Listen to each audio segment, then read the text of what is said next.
Hi guys! Welcome back to my channel. Nandito po kami ngayon sa ni ate dito sa may bandang dito sa BGC. Ayan, ang St. Luke's ay nasa likod namin.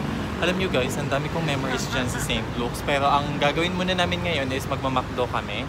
Kasi we're like, gutom na kaya talaga. So magko-coffee muna kami. Proceed tayo sa Jollibee. 30 minutes. Yeah. Mag-coffee muna tayo. Kasi marami pa silang preparation. Agree ka ba doon sa 30 minutes? Yeah. Ate, ano masasabi mo ngayon naglalakad tayo dito? Ano? Maganda. Kahit wala ko. Ganda ka?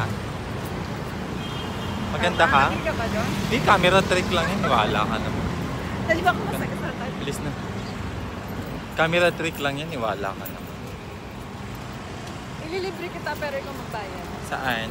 Hindi nga ako nakapag-withdraw. Sarado yung UCPB. Hindi, punta ka muna dun.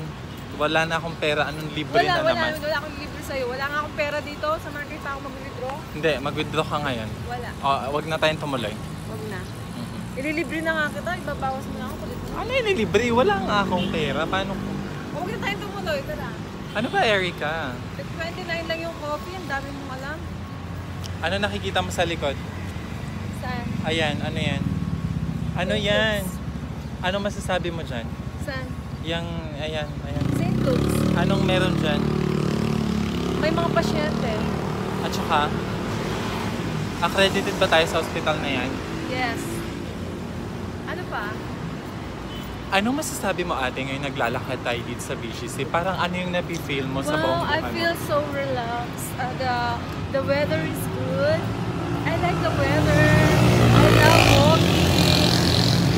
Ano pa ang iyong masasabi sa pamamagitan ng ating paghihiwatig ng kung ano-ano pang mga sinasabi natin sa ating buwan? Maganda ako. Ganda ka? Are you sure? Yeah. Sa tingin mo naniniwala ako? Oo. Hindi nakikita? Walang hiya ka ate, iniisahan mo ko. Ako maglilibre sa'yo sa McDo. Ikaw akala mo talagang ano ka, babayaran mo rin naman yan sa sahod, di ba? Kailan ba'y sahod? Hoy, excuse me, hindi ko sinabing babayaran ko sa Kapal sahod. talaga ng mukha. Wala kang sinabing date sa akin. Sabi mo sa akin, payable when I can. Huwag ka na magsalita. Walang Okay. disclaimer. Eto po si Jehan, napakasama po ng ugali niya. Alam niyo po, yung gamot ko kung tutuusin, worth 1,800.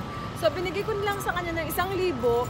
Ngayon, alam niyo ginagawa niya, inuunti-unti niya pa. Sabi niya sa akin, wala daw siyang konsensya. Tama po ba yun? My God, tignan niyo po, tumaba siya. Tumaba siya dahil sa gamot, lumalakas siya, hindi siya nakakatulog. Ang dami niya ng RPC collections. Tapos sasabihin niya, hindi daw nakakatulog yung gamot. Ngayon yung 500 na kulang, inuunti-unti niya pa. Tapos sabi niya sa akin, wala na siyang konsensya. Tama po ba yun? Wala na po ako masasabi. Sige, bye for now.